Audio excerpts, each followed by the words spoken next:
धनलय यानी कमल। सेकंड बात करें तो इसमें कोई अर्थ निहित नहीं होता। जैसे कमल, कमल क्या है, एक पुष्प है। कमल क्या है, एक पुष्प है जो सरोवर में पैदा होता है। नेक्स्ट देखते हैं। अब देखते हैं शब्द के प्रकार। शब्द के हम प्रकार देखते हैं। तो शब्द के प्रकार है, पहला है वाचक। यहाँ पर थोड़ा एडिटिंग में गड़बड़ हुआ है, तो पहला हो जाएगा आपका वाचक। तो वाचक में क्या होता है, वाचक में होता है कि जो वाचक है वो वाच्यार्थ को है वो प्रकट करते हैं, और इसकी जो शक्ति होगी वो अविदा होगी। ठीक है, आगे बात करते हैं नेक्स्ट। तो नेक्स्ट हो जाएगा आपका लक्ष्य के, जो लक्ष्यार्थ को प्रकट करते हैं वो लक्षणा शब्द शक्ति होती है। और थर्ड हो जाएगा आपका व्यंजक, जो व्यंग्यार्थ को प्रकट करते हैं, और व्यंजना इसकी शब्द शक्ति हो जाएगी। ये आपको विशेष रूप से ये तीनों ध्यान रखना है। शब्द के प्रकार है ये, शब्द के है वो प्रकार है ये, इसको आप विशेष रूप से ध्यान रखना। अब बात करते हैं शब्द शक्ति के तीन प्रकार की, हमने बात कर ली है। ये है अविदा शब्द शक्ति, लक्षणा शब्द शक्ति और व्यंजना शब्द शक्ति। आगे देखते हैं अविदा शब्द शक्ति।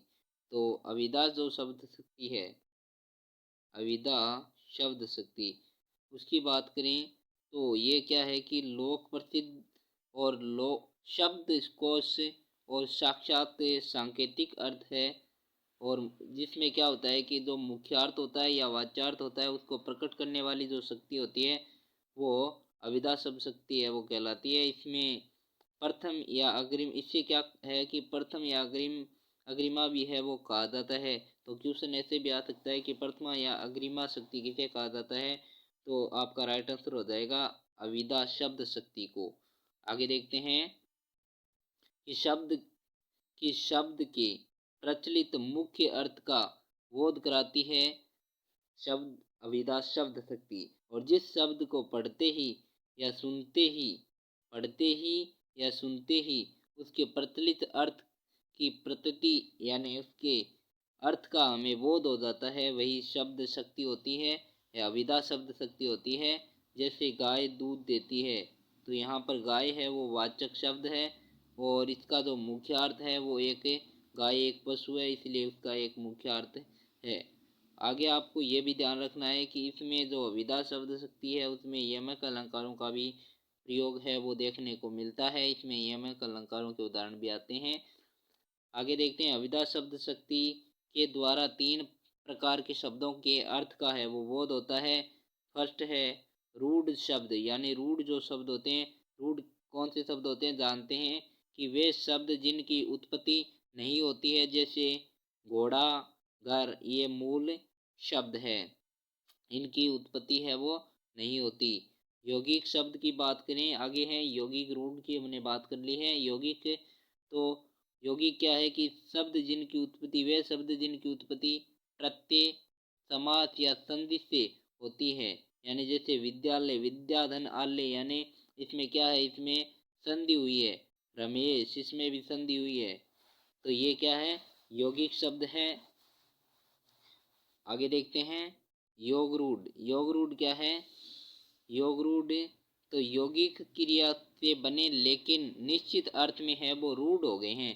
क्या हुआ कि यौगिक क्रिया से बने हैं लेकिन निश्चित इनका जो अर्थ होता है वो रूढ़ हो गया है। जैसे जलज, जलज, जैसे दशानंद, दश आनंद है जिसके किसके लिए आया है, रावण के लिए, यानी अलग ही अर्थ निकल रहा है। आगे बात करते हैं लक्षणा शब्द शक्ति। लक्षणा शब्द शक्ति जहाँ मुख्य अर्थ में बाधा उपस्थित होती है, लक्षणा शब्द शक्ति की बात कर रहे हैं हम, जहाँ मुख्य अर्थ में बाधा उपस्थित होने पर रूढ़ि या प्रयोजन के, किसके, रूढ़ि या प्रयोजन के आधार पर मुख्य अर्थ से संबंधित अन्य अर्थ को लक्ष्य किया जाता है, वहाँ क्या होता है, वहाँ होती है लक्षणा शब्द शक्ति। इस बात का आपको ध्यान रखना है।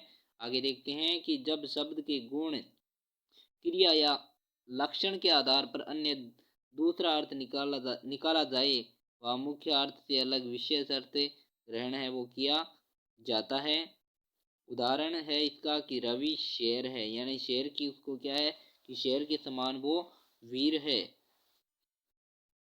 इसमें कि यह ये एक वाक्य है जहाँ मुख्यार्थ बाधित है, यानी यहाँ पर क्या है कि मुख्यार्थ बाधित हुआ है, क्योंकि एक व्यक्ति शेर नहीं हो सकता, लेकिन उसके हाव भाव और विचार कार्य व गुण शेर जैसे हो सकते हैं।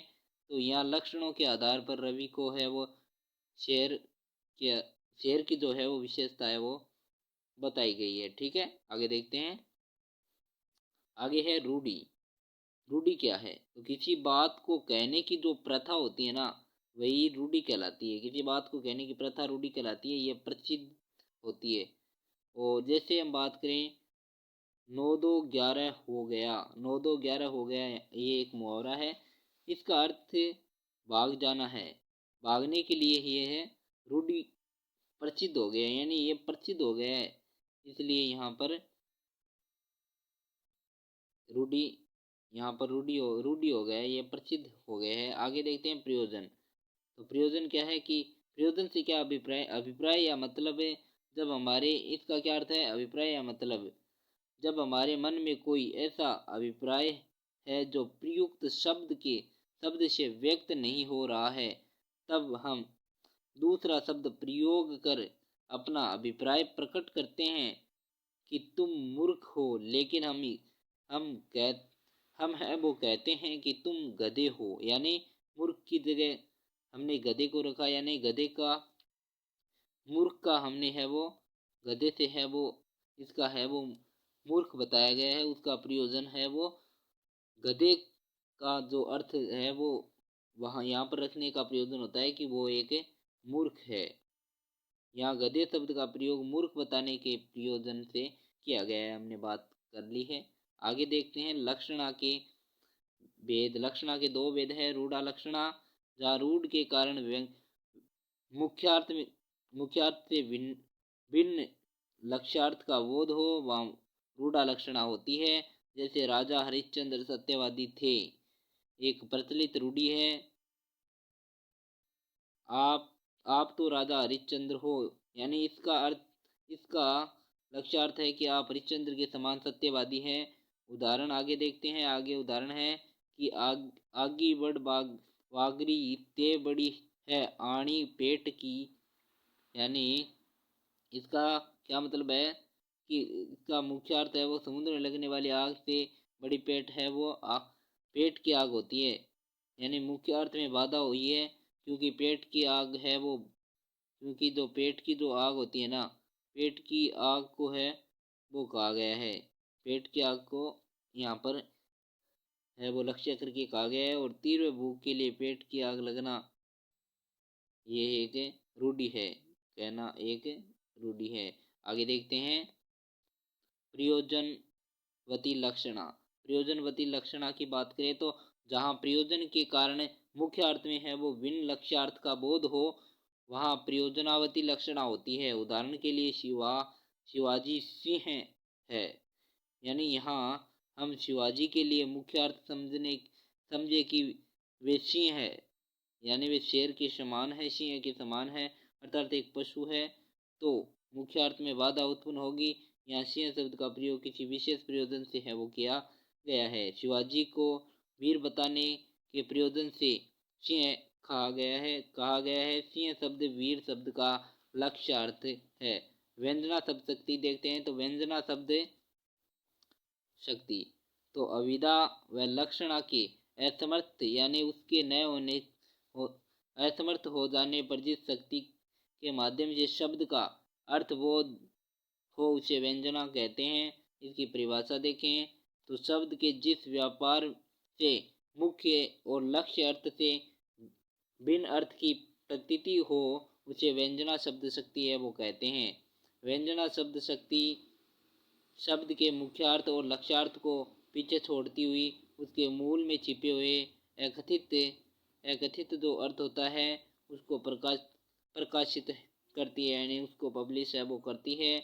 अविदा शब्द शक्ति, अविदा और लक्षण अपने अर्थ का बोध करा के जब अलग हो जाती है तो शब्द शक्ति व्यंग्य अर्थ का बोध है वो कराती है, और वो ही व्यंजना शब्द शक्ति है।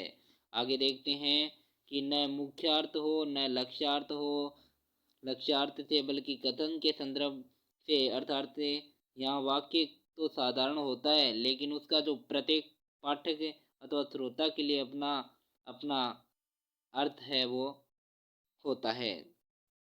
उदाहरण के तौर पर देखें तो सूर्य अस्त हो गया, इस वाक्य को सुनने से के उपरांत है वो प्रत्येक व्यक्ति इसके भिन्न भिन्न अर्थ ग्रहण करता है। प्रसंगानुसार इसके अनेक व्यंग्यार्थ हो सकते हैं। जैसे वक्ता या श्रोता कहता है कि सास सास से बहू ने कहने पर यह होगा। यहाँ पर ऐसे होगा, सास के सास के यहाँ पर ये नहीं आएगा। बहू से कहने पर अर्थात इसका अर्थ क्या होगा कि चूल्हा चौका शुरू करने को कहा गया है। यहाँ पर सेकंड हो जाएगा कि किसान हल वाले से क्या कह रहा है कि हल चलाना बंद कर दो, अब संध्या हो गई है, उसका कहने का ये भी प्रयोजन हो सकता है। और नेक्स्ट यहाँ पर थर्ड में है कि पुजारी चेले से कहता है कि संध्या कहने का उसका अर्थ भी ये भी हो सकता है कि संध्या हो गई है, अब पूजन का समय हो गया है। आगे देखते हैं व्यंजना के वेद देखते हैं। तो व्यंजना के वेद देखते हैं तो इसमें है मुख्य रूप से हम देखेंगे दो वेद है इसमें, शाब्दी व्यंजना और आर्थी व्यंजना। शाब्दी व्यंजना शब्द पर आधारित व्यंजना होती है, आर्थी व्यंजना अर्थ के आधार पर व्यंजना होती है। शब्द दो प्रकार के होते हैं, एकार्थ और अनेकार्थ। एकार्थ में जिन शब्दों का केवल एक ही अर्थ हो, जैसे पुस्तक हुई और दवा आदि, इनका एक ही अर्थ है। अनेकार्थ की बात करें तो जिन शब्दों के अनेक अर्थ हो, जैसे कलम और लेखनी, इनके अनेक अर्थ होते हैं। अनेकार्थ शब्दों पर आधारित व्यंजना को शाब्दी व्यंजना और एकार्थ शब्दों पर टिकी व्यंजना अर्थ व्यंजना कहलाती है। आगे देखते हैं, इतने ही है यहाँ पर, इतने नोट्स है आपके। उम्मीद करते हैं वीडियो पसंद आएगा। वीडियो पसंद आए वीडियो को लाइक कर दीजिएगा, इस चैनल पर नए सब्सक्राइब कर दीजिएगा। इसी प्रकार की वीडियो पाने के लिए हमारे चैनल को सब्सक्राइब करके बेल आइकन पर क्लिक जरूर कर दीजिएगा। और इसी प्रकार के जो वीडियोज़ है वो आपको मिलते रहेंगे हमारे यूट्यूब चैनल पर। हमारे टेलीग्राम चैनल को भी ज्वाइन कर लीजिएगा, लिंक उसका हम डिस्क्रिप्शन में दे देंगे। तो आज की वीडियो में इतना ही। वीडियो कैसा लगा कमेंट करके ज़रूर बताइएगा। जय हिंद, जय भारत।